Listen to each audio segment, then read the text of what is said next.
All right. Good morning, everyone, and thank you so much for joining us today. Today's shir should be Le'ilu Nishmas, our dear friend Menachem ben Yisrael Yaakov, as well as my dear aunt Rivka Bas Gavriel Tzvi, and L'Refuah Shalema Meshulam ben Sarah Rachel, and L'Refuah Shalema Miriam Bas Sarah. We are coming on today to the second spiritual benefit of bitachon. The beginning, the psicha, the introduction to Rav Av Shaar Habitachon, the fourth gate of trust. The fourth gate, which is the gate of trust. We talk about 10 benefits that bitachon brings to a person, and the first 5 of them are spiritual benefits. And we're going to talk about the second spiritual benefit that bitachon brings to a person when they firmly learn and internalize it. Umehen. And this is Shabatiach Belekim Yavienu Habitachasai Alav Shaloi Yavad Zulasai. That when one trusts in Hashem, his practice of relying on Hashem will cause him to not be subservient to anyone else. And we're on page 11 in the Art Scroll. And what he means over here is that when someone relies on Hashem, he doesn't rely on other people or other things, and he doesn't become submissive to those things or those other people. In the sense that he feels that he needs to always be, connected to them, because otherwise he can't get what he needs. He will not hope for aid from any man, nor wait assistance from human beings. And that means it's not that you can't ask for assistance, not that you shouldn't ask for assistance from another person. But the idea is to understand that the hope and prayer that you're going to have that this should work out, whatever it is that you're looking to get out of this person, that the reliance that you have, the bitachon you have, is in Hashem and not in this person. V'lo yavdeim lehisratzis alehem, and he will not see a need to serve people in order to curry favor with them. That he's not going to find the need to be always, kind of kissing up to them always. That he should find favor in their eyes, that anytime he needs something, he should be able to get it from them. V'lo yaknef lahem. Additionally, since he feels secure, he will not flatter people. Being that he's a person who's a Baal Bitachon in Hashem, he's not going to always look to have these fake jokes and make these fake comments to people and say things that, just for the sake of being on their good side. V'lo yaskem imahem bevilti avodas elikim. Nor will he acquiesce to them when they act in ways that are odds with service to Hashem, which means that a person, when he's not going to find the need to join their inner circles just so that he can be part of that, so that when he needs them, he can ask them for their help because he's part of their inner circles. He doesn't have to be part of the things, not necessarily they're going to be doing bad things, but he doesn't feel the need that he has this FOMO, that he has to be part of it. For even if they are a powerful person, their stature will not intimidate him, and he will not be afraid of confrontation with them, since he knows that Hashem watches over him.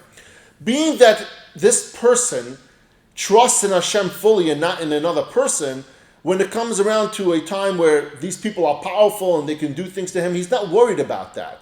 He's not worried about their capabilities because he knows that he's protected from Hashem, because that's who he trusts in and not in these people. On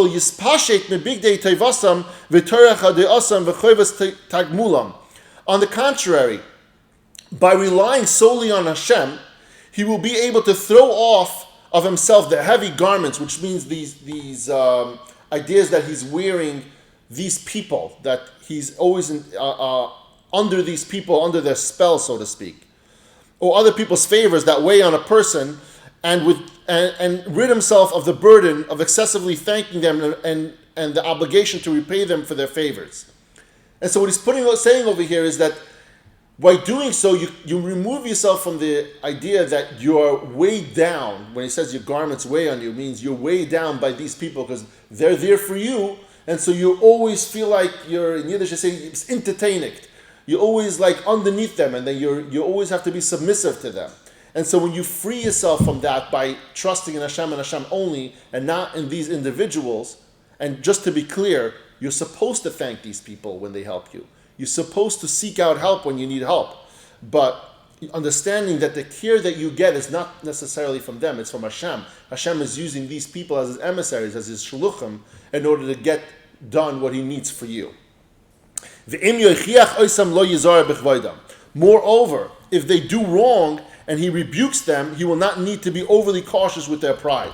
Meaning, when we feel that we're owned by somebody, that somebody is, if we feel that anything we need from this person and that person is going to be the one to help us, we don't have bitachon in Hashem getting that done. We trust that this person will get it done. What happens when you have to tell that person off? Maybe that person is doing an avera. And what's going to happen is if you have this feeling that you're always underneath this person's spell, you're not going to be able to tell him. Say, hey, you're doing an avera. Fix your ways. Go in God's way.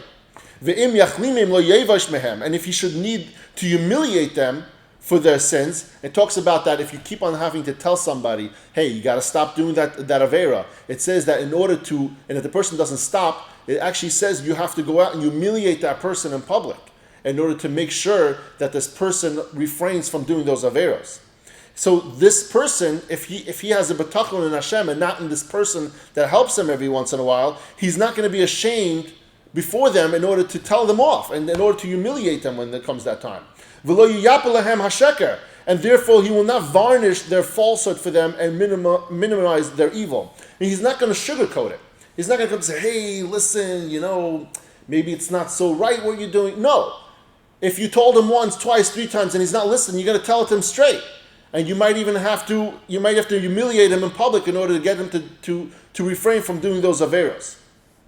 And then Chavos is going to go to you a few different psukim that brings the proof of this.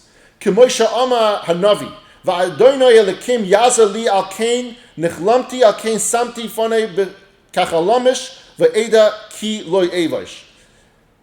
In Yeshayahu it says, for my Lord Hashem helps me, therefore I was not humiliated, therefore I made my face as hard as flint and knew I would not be ashamed. Over there it talks about that Yeshayahu, people helped him out, they gave him money and stuff like that, but he didn't take that and say, oh, you're helping me so that I'm not going to rebuke you when the time comes. And so he says over there in that pasuk, no, the help that I received was from Hashem and Hashem only. The fact that there was an emissary of Hashem, there was a shliach from Hashem in order to make that happen, that's a side note, because that shliach could be anybody and anyone or anything. That money can come to me. And so therefore, Yeshayahu said, it became hard in the face of those people because I'm not going to say, oh, you gave me money, you helped me out, therefore I'm going to be nice to you. No, I'm going to tell it to you the way it is. And Chavos says there's a few more psukim that he brings over. It says, V'ama altira mehem udvireim altira. And we similarly find that Hashem said to Yecheskel, it says, fear not them and fear not their words. V'ama b'divreim altira mipneim altechas. And he said further that fear not their words and be not intimidated before them.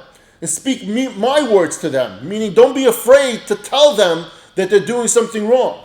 V'ama altira mipneim. And he said to Yirmiyahu, do not fear them, for I am with you to rescue you. And he said further, get up and speak to them what I commanded you, and do not be intimidated before them. Don't be afraid to open your mouth to evildoers. Don't be afraid to say it how it is, because you might think that the help that you're getting every single day is from these people. No, these are not the reasons why you're being helped. The reason you're being helped is because Hashem wants you to be helped. And these people are merely shaluchim from Hashem. And therefore, you shouldn't be afraid to tell them the way it is when the time comes that you need to tell it to them the way it is. And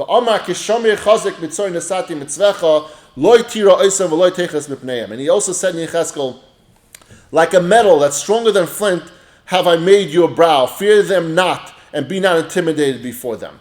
He's saying over here, to summarize, the second benefit of bitachon is to spare a person from being submissive to somebody else, that you're not under anyone else's spell. Don't be afraid to say it how it is, and obviously don't just say something silly.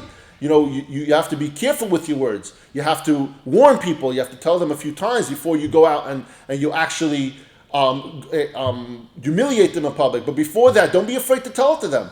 If somebody helped you out in your life, I understand that. Don't go be afraid to tell them, hey, look, you're doing something wrong. You have to refrain from doing that. That's against halacha. Don't be afraid to do that, because the help that you receive from this individual wasn't because of this individual's will, it's because of Hashem's will. That's what we learn in the second spiritual benefit of bitachon. Thank you, everyone, for joining us today, and I love you all.